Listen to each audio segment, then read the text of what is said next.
It is a gorgeous early summer's day here in Seoul, and so I thought I'd take a bike ride down to Yangjaechon in Seoul, and I've got my X-E4 with me, and yeah, as you can probably guess by the title, this is just going to be a very quick video about why I switched to shooting this camera from my Fujifilm X-S10. Greetings YouTube, my name is Stuart and I'm on a mission to document my journey as a photographer and videographer using the Fujifilm ecosystem, sharing the gear and the settings that I use, all while showing you how I spend my downtime here in Seoul. So as you may have already seen, I have picked up the Fujifilm X-E4. I've been using it for probably about a month and a half now, and essentially what I did was I did a straight swap for my Fujifilm X-S10. And in this video I just want to discuss my reasons for changing camera bodies. Now first off, I just want to say the X-S10 was a workhorse camera that never gave me any issues. I never had any problems using it.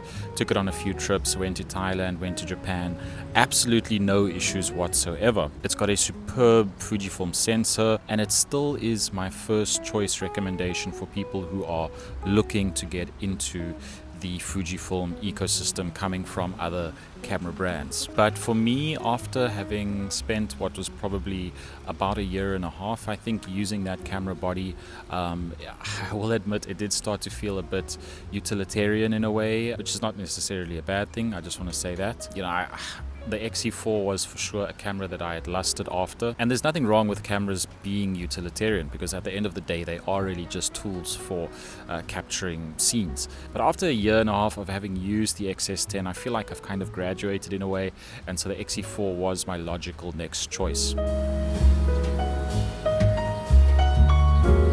So reason number one for me switching to the X-E4 is that the X-E4 has more custom slots than the X-S10. On the X-S10 you've got 4 custom slots, on the X-E4 you have 7. And for me, what I like to try and do is have a specific simulation assigned to each slot, or have a recipe that uses each simulation assigned to each slot. And with the X-S10, you know, there are ways and means to easily restore recipes to your camera using the Fuji X app, but that eventually became a bit too tiresome and bothersome for me, and having the 7 slots just gives me more immediate flexibility when it comes to choosing the recipes that I want to shoot. Reason number 2 for switching is size, and the X-S10 is by no means a behemoth of a camera. It's actually very compact by, I would say, modern camera standards, but the overall footprint is slightly bigger than the X-E4, especially with that little diopter. It wasn't, you know, the ideal kind of camera for me to carry around, to slot into bags easily, and the X-E4, just the form factor lends itself a lot more to being an everyday carry camera. You've got to remember that the internals on these cameras are very similar, and from what I understand, the only reason that the X-S10 is slightly bigger is because it has the IBIS, which is essentially the reason why it's got the bigger grip, is to house that in-body image stabilization unit. And for me, even though I am still doing professional shoots here and there on a very occasional basis, I don't have the budget for both an EDC camera and a kind of professional camera, and so I knew that the EDC type camera is one that I definitely use more often.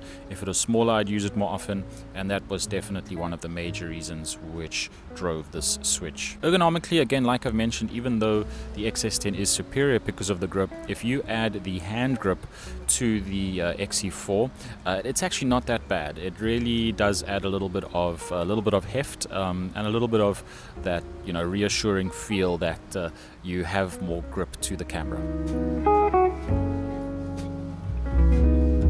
So reason number 3 for switching is the look. I hate to admit it, it's going to sound very shallow, but the X-E4 is just a damn sexy camera. Like, at the end of the day, it's just a good looking camera.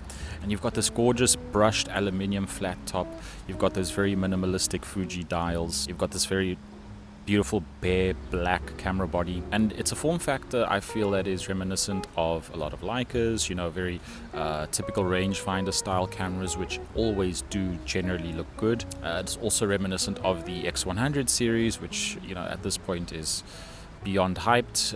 It's reached critical mass, and this is very much a personal preference, but I think having a camera that looks good, that is visually appealing to you as a photographer, I think that does play a role in getting you out, getting you shooting, especially when it is in a compact package like this and it's paired with a compact lens that is fun to shoot with. Overall, the X-E4, I think it's just got this really gorgeous, understated design that oozes classic Fuji design elements, and I love it. It's definitely got a level of street cred, I will say, and it just feels like a true street photographer's camera. There are a couple of other small key differences that I have noticed on the X-E4, and for me, the one thing that I do enjoy also, this is not so much one of the main reasons I swapped, but it definitely has, I feel, come to make a difference, is the better screen on the X-E4. I'm not sure of the exact stats, but it's definitely a brighter screen. It's definitely a higher resolution screen. Feels a little bit bigger compared to the X-S10, and that has definitely also made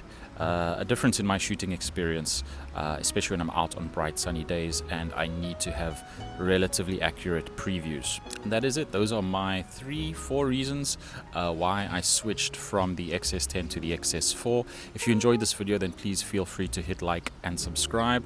And if you're looking for more street photography shots using the X-E4 and the classic Fujifilm X-F35mm f1.4, then click on this video.